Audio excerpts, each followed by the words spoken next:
A typical American family at dinner. Mom and Dad, their beautiful daughter-in-law, and their only son, Joe, a homicidal maniac. Scott, have you seen Targets? I have seen Targets. I watched it recently, and I saw it originally probably in the early 1980s, around the time that I was in film school. Great movie. Yeah, I'd never seen it at all until a couple of weeks ago, but we've done a couple of shows on Peter Bogdanovich, and Targets was his first movie he directed in 1968, and is overlooked by me and lots of other people. You go right to the Last Picture Show, most people. But Targets is a surprisingly good first film. It's certainly not the masterpiece at the Last Picture Show or a great film like What's Up, Doc or Paper Moon, but it's an interesting start. Very interesting start, and it's also a movie that, although it presents itself as a sort of pulp fiction type of movie or exploitation film, low-budget Hollywood movies, there are two parallel stories. And one is about an aging actor, a horror movie actor named Byron Orlock, who's portrayed by Boris Karloff, and it's clearly about Karloff himself. Yeah, they sound Boris Karloff. Or Byron Orlock, Boris Karloff. It's kind of obvious. Yeah. And then the other story is about a disturbed young man who's obsessed with guns, clearly inspired by, at the time, one of the first mass shooting in the U.S. history in 1966. A 25-year-old gunman climbed the clock tower on the campus of the University of Texas in Austin, and he killed 14 people with a high-powered rifle. And even now, when we're kind of, numbed by mass murder and mass shootings, the depiction of the gun violence in Targets is realistic, and it's very chilling. Yeah, so it does make it still kind of an interesting, realistic film to watch now. I like it a lot because of just where the movie came from.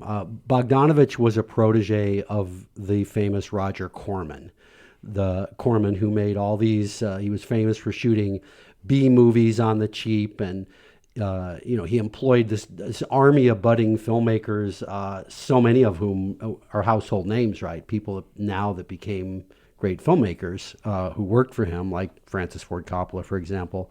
And Bogdanovich was given this film because he'd done some good work for Coppola. I mean, for Roger Corman, but as he usually did, Corman was incredibly efficient. He made these really low budget, B movies. And he would do things like he'd shoot two movies at the same time. Like if he had a location like a Gothic castle, he'd figure out two different movies he could work on. And while the director was there, he'd just make them shoot the stuff for both movies, right? And for Targets, Corman had, because of work Karloff had done before him, he had Karloff for 2 days. Boris Karloff, the great Boris Karloff, who played the monster in Frankenstein. We all know him, right? Frankenstein's monster. He was 79 years old at the time. He was nearing the end of his career. And he was going to get $15,000 for 2 days' work. So how could Corman leverage 2 days' work into a movie?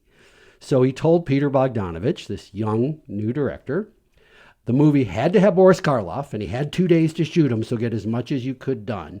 But he also, and this was going to actually make it easier for Bogdanovich, he had to repurpose a bunch of footage from this box office flop he'd released in 1963 called The Terror.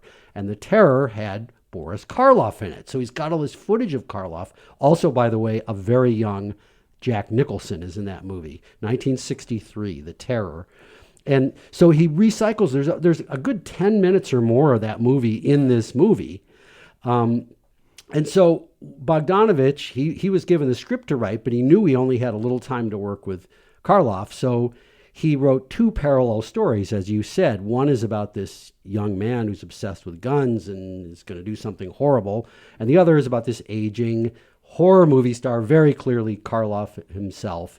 And he's sick of being in movies and doesn't want to go on doing it anymore. And so he was able to shoot, he shoots the one story about the young man with the guns. That takes up a lot of screen time. I didn't time it, but it might even be more screen time than the Karloff story. I would think so, yes. Was it? Okay. And then he's got all the footage from the old movie. So yeah, Boris Karloff seems to be on screen a fair amount, but you can see how he also shot it in a couple of days. And the story about the young man is presented in a very chilling way too, because he's this very like all-American white boy, boyish, handsome, he's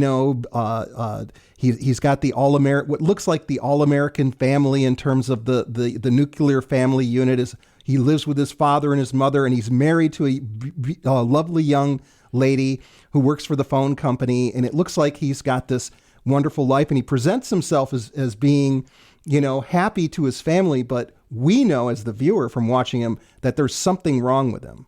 Yeah, you can tell. I mean, well, early in it, he goes out and buys a bunch of guns, and you see he has an armory of guns in the trunk of his car. But then he's clearly got this psychotic personality because he's just so under control and everything's okay. And they also sort of show you that the veneer of this all-American family, that the father is very controlling, that the mother is very like, we're following a schedule, and his wife seems to be in between there. Yeah. But here's what I love the most about this movie. It's part of why I love Peter Bogdanovich in general, and it was interesting to see right from his first movie, he's showing how much he loves the movies and knows the old movies and old Hollywood, right? You see a lot of that in his later films, because Bogdanovich was not just a director and a writer and an actor sometimes, but he was also he was a critic, and he did documentaries about great Hollywood filmmakers. So he's sitting there at one point. He's playing the director in the movie, and Karloff is the actor. And they're sitting in Karloff's hotel room, and an old movie comes on TV, and it's The Criminal Code, which is a early Howard Hawks sound film. It was made in 1930, and this is actually the movie that was responsible for elevating Karloff to stardom. It was the movie that got the attention of James Whale, who directed Frankenstein, who then the next year cast Boris Karloff in Frankenstein. And in the movie Targets, Karloff says to Bogdanovich, "It was really my first important part." And then Bogdanovich says, "Yeah, Howard Hawks really knows how to tell a story." And Karloff responds, "Yes, he does." And these lines apparently weren't even in the script. They were literally just Karloff and Bogdanovich ad-libbing about Howard Hawks while the camera rolled. And, I would say that this little scene works really well. And it's around a scene in Karloff's, the character's hotel room. And this is where Bogdanovich is intoxicated. He's drunk. And my only criticism of the film is Bogdanovich, who later actually became a really good actor along with being a director. I think that the acting, and comparatively, you can see that Boris Karloff is a master and that he's an amateur. Yeah, I mean, it's his very first film of any kind, right? So he's like 20-some years old, and I don't think Bogdanovich had any acting training. But there's also scenes in the drive-in, and I remember talking to you about this, about the projection system that they show. Well, this was a personal favorite for me, and I loved it because I was a movie projectionist for several years and when I lived in California. And I worked as a projectionist in many theaters, but one of them was a drive-in. And Bogdanovich, the climactic scene of the movie is in a drive-in theater when they're showing this Boris Karloff film in the theater. And Bogdanovich takes his camera, the movie goes inside the projection booth, and we get to see, as the viewer, exactly how 35 millimeter film works. He shows the old 2-projector setup with 20-minute reels, manual changeovers, right? So nothing's automated. The projector has carbon arc lamps instead of bulbs, right? Most projectors, as we got later into the 70s, 80s, they had big bulbs, but these are the kind of carbon arcs like they used to use in the lights and in Hollywood movies, in the old days.